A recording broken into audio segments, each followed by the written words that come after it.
L'endroit est redevenu cet écrin de verdure au cœur des Alpes. 1 an après, il ne reste rien de la scène de crime. L'une des plus terribles et des plus mystérieuses de l'histoire des faits divers, 4 adultes exécutés, 2 fillettes blessées ou traumatisées. Tout a commencé par une balade en vélo.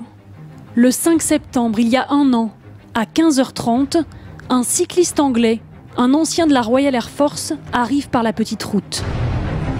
Il aperçoit une BMW à l'arrêt, moteur en marche, et une petite fille en sang qui titube et s'effondre devant lui. Le cycliste britannique pense d'abord à un accident de voiture. Il va vite réaliser qu'il s'agit d'autre chose. Ce cycliste, pendant ce temps-là, donc après avoir alerté les secours, fait le tour du véhicule, découvre au sol le cycliste qu'il avait dépassé quelque temps auparavant dans la pente. Le vélo est jeté dans un coin du parking. Le cycliste est à terre, manifestement mort. Il brise la vitre côté conducteur, il coupe le contact et remarque à l'intérieur du véhicule 3 personnes qui lui semblent mortes. La fillette de 7 ans atteinte d'une balle dans l'épaule, frappée à la tête, laissée pour morte. Le cycliste mitraillé. Le conducteur exécuté de 2 balles dans la tête, tout comme ses 2 passagères. Un crime hors norme qui depuis a attiré les journalistes du monde entier dans ce tout petit village.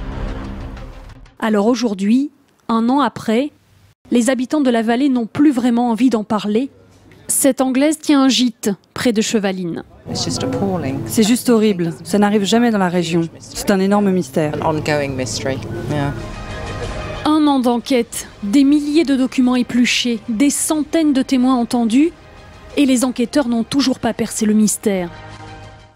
Au journal local, le Dauphiné libéré, Stéphane Boucher suit l'histoire depuis le premier jour. Il a écrit une 50aine d'articles sur l'affaire.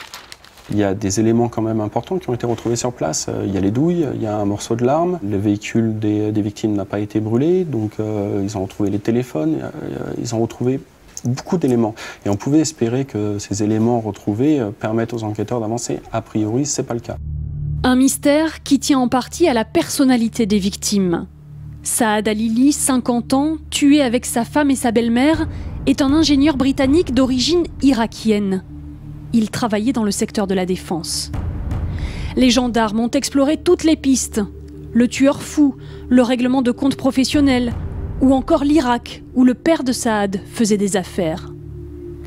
Mais 1 an après, la piste familiale se révèle la plus intéressante. Elle tient à un fil Zaïd Alili, le frère de Saad. Saad Alili aurait dit qu'il se sentait menacé par son frère. Il y a des éléments qui laissent penser que c'était le cas, parce qu'il avait mis en place une protection de sa maison, il avait prévenu ses voisins. Car les 2 frères se disputaient l'héritage de leur père disparu. Un héritage conséquent, 900 000 € sur un compte en Suisse, la maison de Claygate, près de Londres, un immeuble dans la zone verte de Bagdad, guerre de succession. Il y avait un vrai contentieux entre les 2 frères. 2 testaments auraient été retrouvés concernant le père de Saad et Saïd Alili, un qui léguait l'ensemble de sa fortune pour moitié à chacun de ses fils, et un qui excluait totalement Saad Alili. Donc 2 testaments, il y en a forcément un qui est faux. Zaïd, le frère, le voici devant chez lui. Il refuse de s'exprimer. Vous avez une idée de la raison pour laquelle votre frère est mort? Non, absolument pas. Mais qu'est-ce que vous avez dit à la police? Parce que vous avez été arrêté et interrogé. Je ne vais rien vous dire. Le 21 juin dernier déjà, Zaïd Alili avait refusé de se rendre à la convocation du juge français. Ce sont les policiers britanniques qui l'ont entendu à Londres. Face à eux, il est resté muet. La justice anglaise a placé Zaïd sous contrôle judiciaire jusqu'au 23 octobre. Les enquêteurs n'ont pas de preuves, mais un soupçon. Il aurait pu commanditer l'assassinat de son frère. Mais dans cette hypothèse, quelque chose ne colle pas. C'est l'arme du crime. Voici un modèle identique. Sous sa maison, dans son stand de tir personnel, Jean-Louis Schlinger, expert balistique pour la Cour d'appel de Paris, nous présente ce Luger P06. C'est une arme qui a été fabriquée pour l'armée suisse. À l'origine, c'est une arme allemande.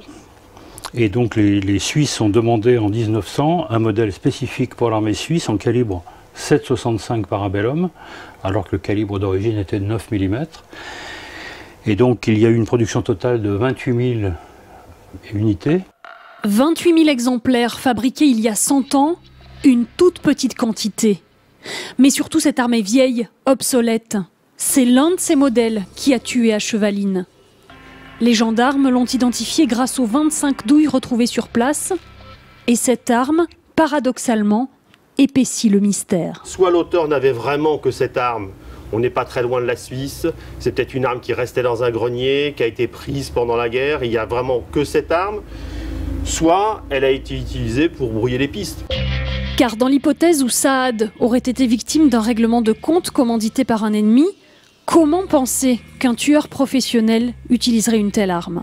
C'est une arme dont le fonctionnement est relativement peu fiable, dans la mesure où les incidents de tir sont assez courants. Donc un tueur professionnel ne va pas prendre le risque de prendre une arme comme celle-ci et avoir des incidents au moment où il aura à s'en servir. C'est une arme qui est meurtrière. Maintenant, ce n'est pas une arme qui est très fiable, c'est une arme qui est complètement dépassée.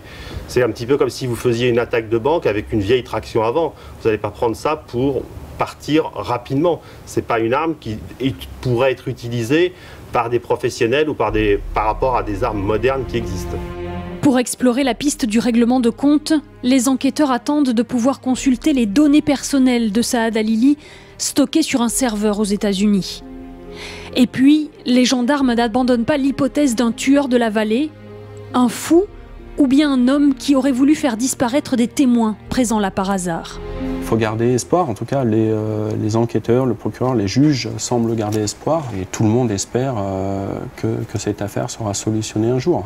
Moi j'aimerais bien écrire la suite. Saad Halili sera sans doute réentendu par la police.